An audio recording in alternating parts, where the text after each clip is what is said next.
Hello students, welcome back to forward looking classes. आज हम class 8 का second part direct and inverse variation start करेंगे। First part में हमने डायरेक्ट एंड इनवर्स वेरिएशन का definition cover किया है और एक एग्जांपल भी सॉल्व किया था। आज हम लोग और भी सम्स करेंगे and will finish out the chapter today. So let's start the class. आज का फर्स्ट क्वेश्चन है, an army camp of 120 soldiers has enough ration to last 50 days. If 40 more soldiers join the camp after 10 days, how long will the remaining ration last? First, understand the question very carefully. क्या बोल रहा है question में? बोल रहा है कि 120 soldiers हैं, एक सोल्जर कैंप है उनका, 120 सोल्जर्स हैं। उन लोगों ने एस्टिमेशन लगाया है कि they can finish a quantity of ration in 50 days. ठीक है, 120 soldiers they can complete the ration in 50 days. ये उन लोगों का estimation है। फिर क्या बोलता है, if 40 more soldiers, मतलब ये तो soldiers हैं ही, बट और 40 soldiers ऐड हो जा रहे हैं आफ्टर 10 days, तो कितना राशन, कितने दिन में ये राशन खत्म होगा? So let's solve this.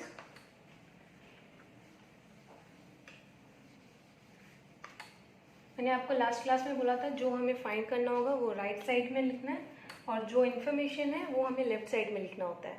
Okay, तो यहाँ पर बोला है 120 soldiers can finish ration in 50 days। ये बोला है, ओके, बट यहाँ पर क्या बोला है कि आफ्टर 10 days। हमें तो उसके बाद का कैलकुलेट करना है, तो 50 - 10 कितना होता है? So that you don't get confuse, I am writing here 50 - 10। Okay, ये आपको मेंशन नहीं करना, अगर आप कर भी देते तो it's okay, but this is for your explanation. Okay, तो ये 40 डेज हो गया, 120 सोल्जर्स कैन फिनिश इट इतना। अब अगर 120 के जगह 1 सोल्जर आया, 1 सोल्जर है सिर्फ, तो उसको तो ज़्यादा टाइम लगेगा एक इतना राशन खत्म करने में। सो जब ज़्यादा टाइम लगता है तो we multiply. What do we do? We multiply. Okay? What do we do? We multiply. उसको इतना दिन लग जाएगा। अगर एक सोल्जर का हम लोग कैलकुलेट करें तो वो इतना दिन में कंप्लीट करेगा राशन। ओके, बट क्वेश्चन में क्या मेंशन है, हमें कितने सोल्जर्स का निकालना है? 120 + 40। Let me right it here again. ये सिर्फ एक्सप्लेनेशन के लिए है, ये सिर्फ एक्सप्लेनेशन के लिए है।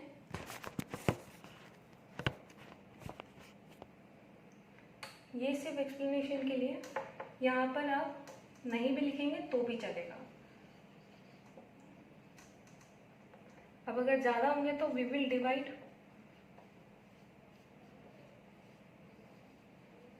अब जो इसको कैलकुलेट करके आंसर आएगा,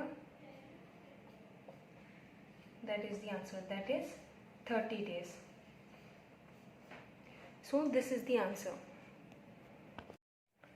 So moving ahead with the next question. Next question क्या बोलता है देखते हैं। If the wages of 9 laborers for 5 days are ₹6,300, find the wages of 15 laborers for 4 days. मैंने आपको अभी भी बोला है, फिर रिपीट कर रही हूँ कि whatever we need to find will write it in the right side and the information on the left side. Okay, so question में क्या है, if the wages of 9 labourer, ऐसे लिखते हैं, wages of 9 labourers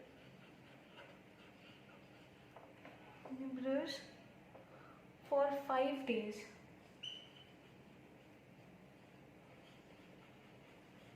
is equal to ₹6300, है ना। Wages of 9 labour for 5 days is ₹6300।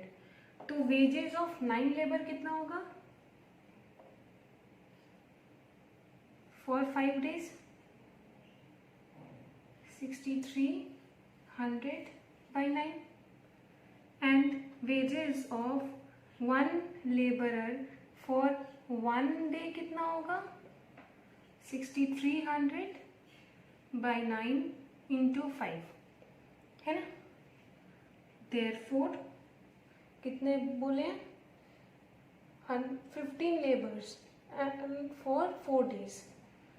therefore wages for 15 laborers for 4 days कितना amount हो जाएगा? 6300, 9 5 जा 45, मैं ऐसे लिख दे रही हूँ, इंटू 15, है ना, और इंटू 4। ये इधर जाएगा तो ये मल्टीप्लाई हो जाएगा। So let's cut. पहले 15 के टेबल में 3 बार में आएगा, and this will go to 100। so answer is rupees 8400। yes, this is the right one। समझ आया? पहले हम लोगों को यहाँ क्वेश्चन में मेंशन है कि 9 लेबर फॉर 5 days इतना अमाउंट लग रहा है, इनका वेजेस इतना है। ओके, तो हम लोग पहले 1 लेबर का फॉर 5 days फाइंड कर लेते हैं, ये हो गया। फिर अब हम लोग 1 लेबर का 1 डे का भी काउंट कर लेते हैं।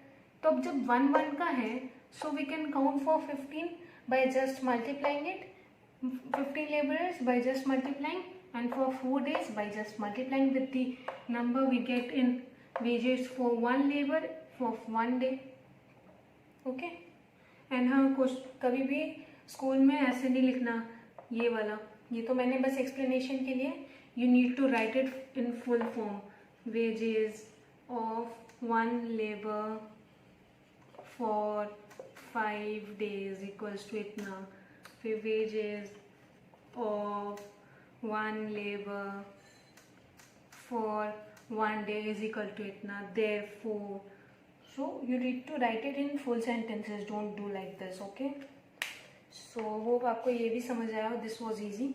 ऐसे ही क्वेश्चन है इसमें कुछ ज़्यादा टफ है नहीं। हम लोग 1-2 क्वेश्चन और करते हैं and will finish the chapter.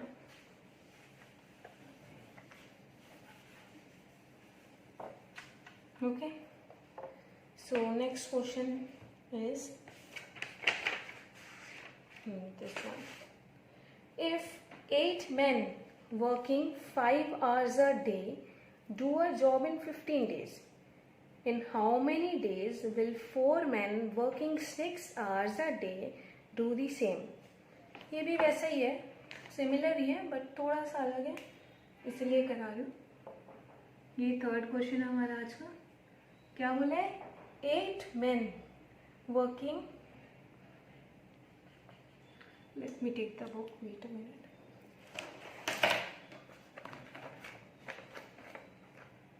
8 men working 5 hours a day do job in 15 days। Okay, तो अब हम लोग फाइंड करेंगे, और इसमें फाइंड क्या करना है? 4 men, ऐसे लिख लोगे तो इजी रहेगा। 4 men working 6 hours a day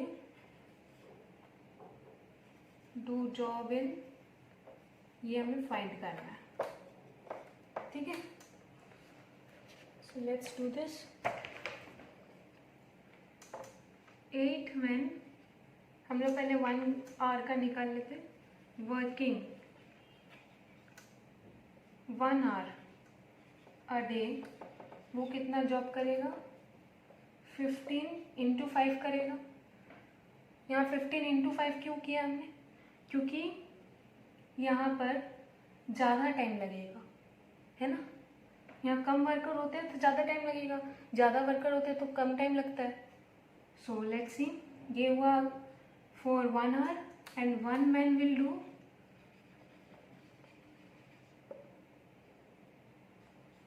in 1 hour 15 into 5 into 8, कितना डेज में लगेगा, ठीक है। 1 man working 1 hour a day, they will take इतना days. Therefore 4 men working 6 hours a day, am I doing correct?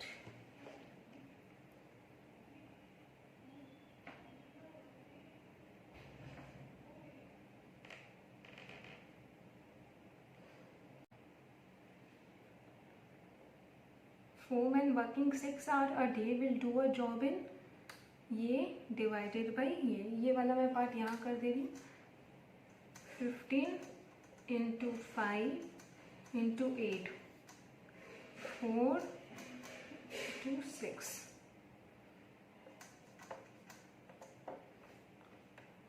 now this get cancelled and yes, answer is 25 days. Correct, answer is 25 days. पहले हमेशा जितना भी दिया हुआ है, जो भी दिया हुआ है, 8 मैन दिया हुआ है, 8 स्टूडेंट्स दिया हुआ है, या फिर जितना भी आर दिया हुआ है, या कोई भी कितना डेज दिया हुआ है, first convert it into 1 soldier, 1 man, 1 hour, 1 day, so that it becomes easy to find for more than 1, that is 4, 6, 8 और जो भी क्वेश्चन में मेंशन है। ओके, नेक्स्ट क्वेश्चन करते हैं।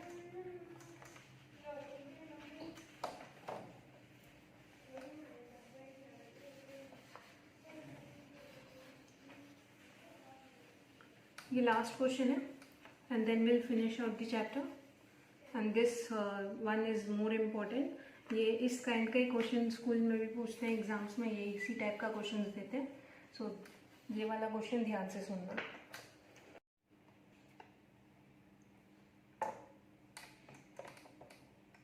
क्या क्वेश्चन में बोल रहा है, 5 men और 7 women कितना अर्न करते हैं, ₹700, ठीक है। तो हम 1 man का निकाल सकते हैं यहाँ से 700/5 और 1 women का निकाल सकते हैं 700/7, है ना। तो ये हुआ आपका 140 और ये 100, है ना। अब क्या क्वेश्चन ने पूछा है कि 8 men और 12 women इन अ डे कितना अर्न करते हैं। तो ये तो इजी हो गया। अब जब 1 man का है हमारे पास और 1 women का है तो हम लोग इजीली अब कर सकते हैं। 8 men का कितना हुआ, 140 into 8 और 12 women का कितना हुआ, 12 into 100, that gives you 1200 rupees, and this one rupees 0, 8 4s are 32 and 300 and 1120, है ना। तो अब क्वेश्चन में क्या है, 8 men and means plus 12 women can earn ₹1200 plus 1120. So answer will come 2320। कितना आएगा, 2320। ऐसे ही सम्स है सिमिलर टाइप के। 1-2 क्वेश्चन मैं आपको होमवर्क दे देती हूँ। इट्स बेटर कि आप लोग नोट डाउन कर लो, मैं रीड कर देती हूँ। अगर although I will be showing it in my screen. So next class में हम लोग दूसरा चैप्टर करेंगे, time and work. Get prepared and do practice. Like share ज़रूर करना मेरे वीडियो को अगर आप लोगों को समझ आ रहा हो, एंड इंस्टाग्राम पे फॉलो कर लेना। कोई भी प्रॉब्लम हो you can ask me even there. So write down some questions I am giving you. Right, if 3/5 of a plot of land costs rupees 75,120, what will 7/20 of the plot cost? I repeat, if 3/5 of a plot of land cost rupees 75,120, what will 7/20 of the plot cost? And one more, write it down. If 3 men or 4 women can earn rupees 180 in a day, how much will 8 men and 12 women earn in a day? I repeat, if 3 men or 4 women can earn rupees 180 in a day, how much will 8 men and 12 women earn in a day? और एक लिख लो, important है. A dozen notebook cost rupees 186. Roman number 1, मतलब इसका सब part 1. What is the cost of 8 such notebooks? And second one, how many notebooks will cost rupees 356.5? Okay, hope आप लोगों को ये वीडियो समझ आया हो. इसके साथ हमारा ये चैप्टर ख़त्म हो जा रहा है. अगर आप लोगों को कोई भी डाउट हो, आप लोग मुझे कमेंट सेक्शन में पूछ सकते हैं और इंस्टाग्राम पे फॉलो करके भी मुझे वहाँ पर मैसेज कर सकते हैं. Have a good day. Bye.